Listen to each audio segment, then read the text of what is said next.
कहते हैं हमारी ही दुनिया में ना जाने कितनी दुनियाएं और बसती है, मगर इंसान सिर्फ उसे ही मानता है जिसे वो देख सकता है। काली अमावस की रात थी।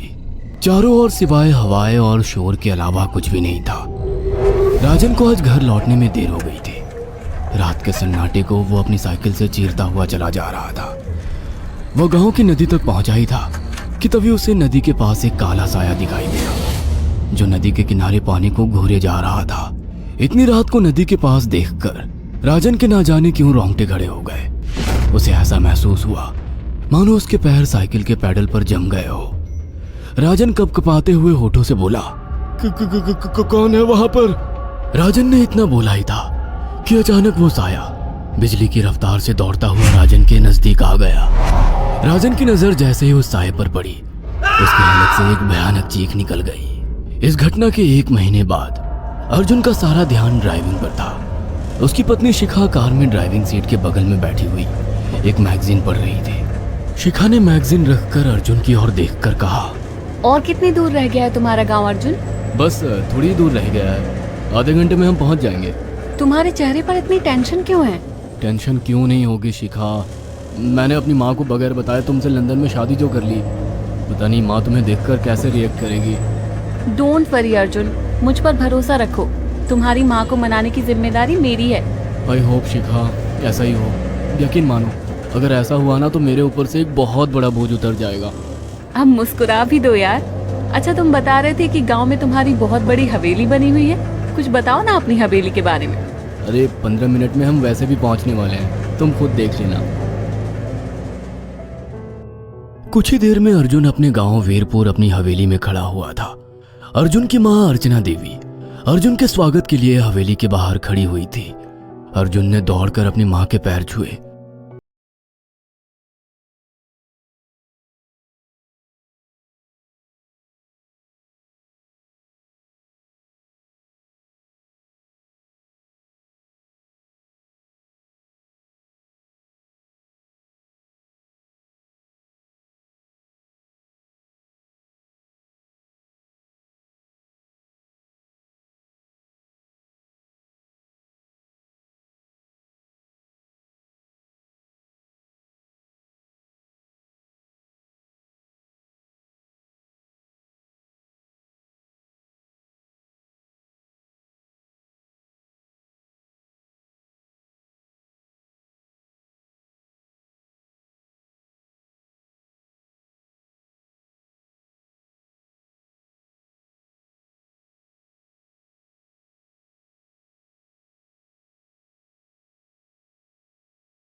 सन्नाटा पसरा हुआ था।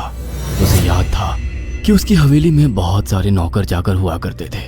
डाइनिंग टेबल पर डिनर के दौरान अर्जुन अपनी माँ से जो बोला वो सुन उसकी पत्नी शिखा और रहस्यमय अंदाज में मुस्कुराकर लगातार देखे जा रही थी। माँ, हवेली के सारे नौकर कहाँ गए? मैंने सबको छुट्टी दे दी बेटा। लेकिन क्यों माँ, तुम्हें तो काम करने में बहुत ज्यादा तकलीफ होती होगी। नहीं बेटा, मुझे कोई तकलीफ नहीं होती। कुछ वक्त से मुझे सुकून और सन्नाटा अच्छा लगता है। अर्जुन इससे पहले अपनी माँ से कुछ कहता कि उसकी माँ ने उसे बोलने से रोक दिया। अर्जुन चुपचाप खाना खाने लगा। खाने के बाद अर्जुन और शिखा बेडरूम में चले गए। अर्जुन बेड पर सोच में लेटा हुआ था कि अचानक शिखा अर्जुन से लिपट गई और वासना का तूफान अपने चरम पर पहुंच गया था। अचानक शिखा को दरवाजे पर 2 लाल लाल आंखें दिखाई दिए। उसे ऐसा लगा जैसे कि कोई उसे देख रहा हो। शिखा ने तुरंत बेड से उठकर अपने कपड़े पहन लिए। क्या हुआ शिखा? अर्जुन, मुझे ऐसा लगा जैसे कोई हम दोनों को देख रहा हो। पागल हो गई हो क्या?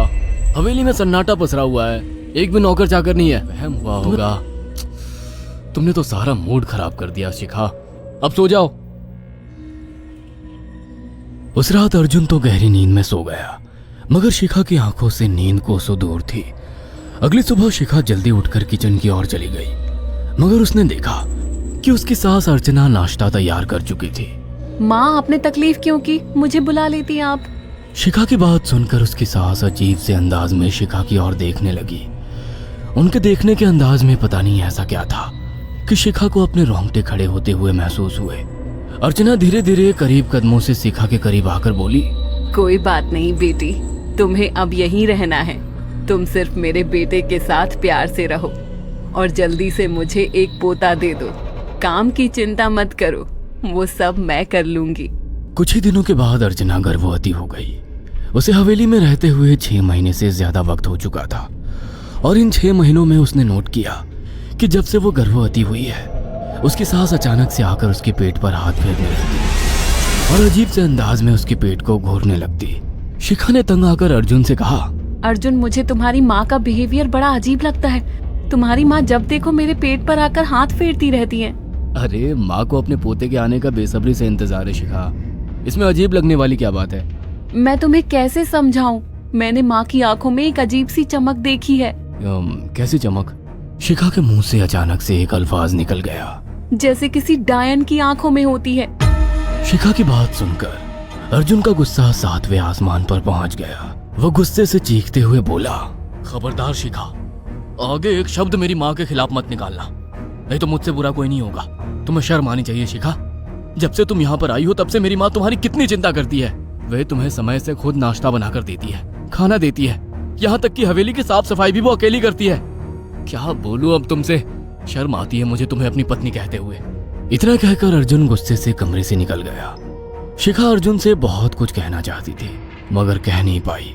उसने महसूस किया था कि चाहे कितनी भी तेज आंधी और तूफान आए, मगर हवेली के अंदर धूल की एक परत तक नहीं जमती थी और दिन ब दिन अर्चना के चेहरे की झुर्रियां कम होती जा रही थी। ऐसा लगता था मानो वो जवान हो रही हो। शिखा के अब 9 महीने कंप्लीट हो चुके थे और एक रात अचानक उसे प्रेगनेंसी पेन होने लगे। वो दर्द से तड़पने लगी। ये देखकर अर्जुन घबरा गया। वो दौड़ा दौड़ा माँ को बुलाकर लाया और बोला, माँ, हमें तुरंत शिखा को किसी अच्छे हॉस्पिटल में एडमिट कराना होगा।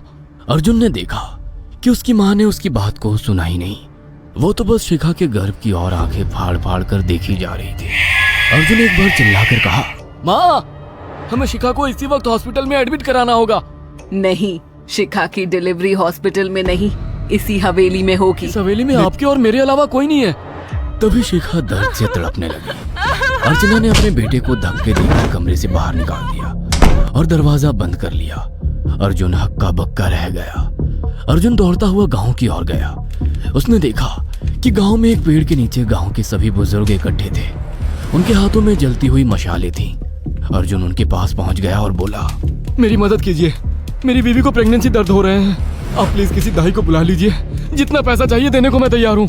तभी उसके कानों में गांव के सरपंच की आवाज टकराई, बेवकूफ लड़के, तू अपनी बीवी को एक डायन के यहाँ पर मरने के लिए छोड़ आया। क्या कहना चाहते हैं आप? आप जानते हैं आप क्या कह रहे हैं? वही जो तू सुन रहा है। तेरी माँ एक डायन है।